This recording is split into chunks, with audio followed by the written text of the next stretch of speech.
I never thought a simple letter from the Homeowners Association could nearly cost me my house, my peace, and my sanity. But that's exactly what happened.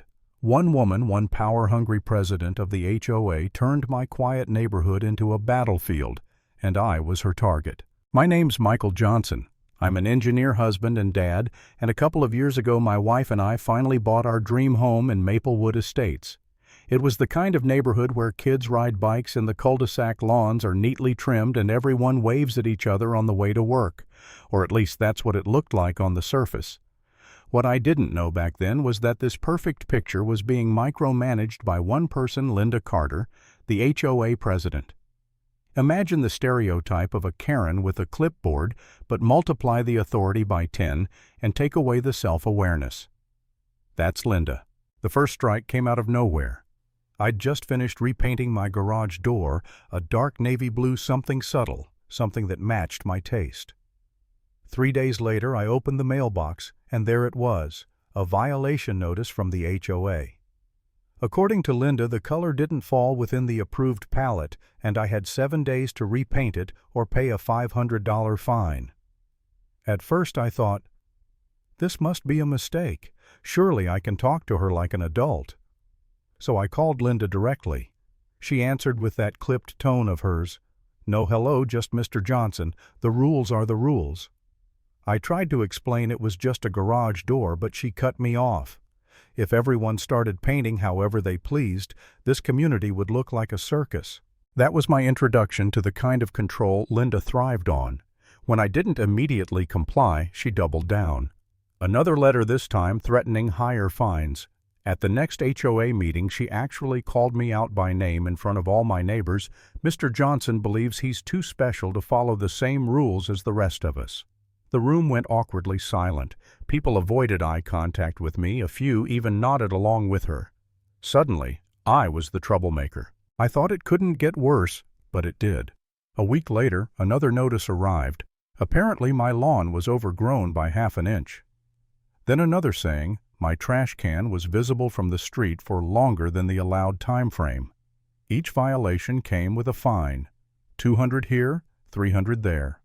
Within a month, the total was over $2,000. And just like that, what used to be my sanctuary turned into a source of dread. I'd come home from work, check the mailbox, and my stomach would twist. My wife tried to stay positive, but one night she broke down. She looked at me and said, Mike, are we going to lose this house? We can't keep fighting her. That crushed me. For the first time, I asked myself if maybe Linda was right. Maybe I was making trouble by resisting. Was it worth it? Should I just swallow my pride? Repaint the door, pay the fines, and move on. The thought of handing her that victory burned, but the idea of losing everything burned worse. For a moment, I was ready to cave. And then, knock, knock. That night, a neighbor I barely knew, Sarah Miller, came to my door. She leaned in close, almost whispering, and said, "You're not the first one she's bullied. I've been keeping records." She handed me a folder thick with papers, old emails, screenshots, even financial statements from the HOA. I flipped through them in disbelief. Misused funds, unexplained expenses, and multiple homeowners fined for ridiculous reasons, just like me. Then Sarah showed me photos. Linda had used HOA money to install a hot tub in her backyard, paid for lawn services no one else received, and even billed the community for personal parties. That night, my despair turned into fire. I wasn't just fighting for a garage door anymore. I was fighting a tyrant. Sarah and I started digging deeper. We interviewed other neighbors, gathered signed statements, compiled every violation notice. Piece by piece, a picture emerged of Linda's little empire of fear. And then we took it one step further. We filed a complaint with the County Housing Authority backed by all the evidence. They agreed to review the finances and attend the next HOA meeting as observers. That was the opening we needed. The day of the meeting, the community hall was packed. Linda sat at the head of the table, her usual smug smile plastered on her face. She cleared her throat and started with tonight's agenda, begins with the repeated violations of Mr. Johnson. She didn't get to finish. I stood up, my hands shaking, a thick binder clutched in my grip. Actually, tonight's agenda is about you, Linda, and I laid it all out. page after page of misappropriated funds testimonies from neighbors, screenshots of her emails where she called residents lazy and stupid for questioning her. I showed photos of her hot tub invoices signed by her, even proof that she'd been paying her cousin's landscaping business triple the going rate with HOA money. The room went dead silent. Then came the murmurs, louder and louder, until people were practically shouting. Linda tried to brush it off.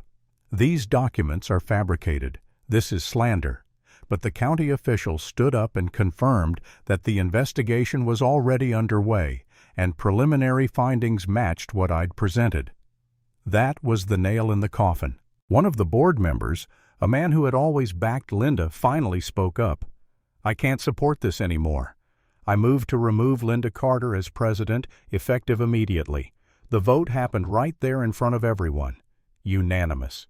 Her face drained of color, she slammed her notebook shut and stormed out of the room, the crowd parting like the Red Sea as she went. I didn't cheer. I didn't smile. I just stood there, exhausted, my chest tight but lighter than it had been in months. Watching her walk away wasn't victory, it was justice. That night I realized something I'll never forget. Silence only feeds bullies. And the moment you stand up, even with shaking hands, they lose their power.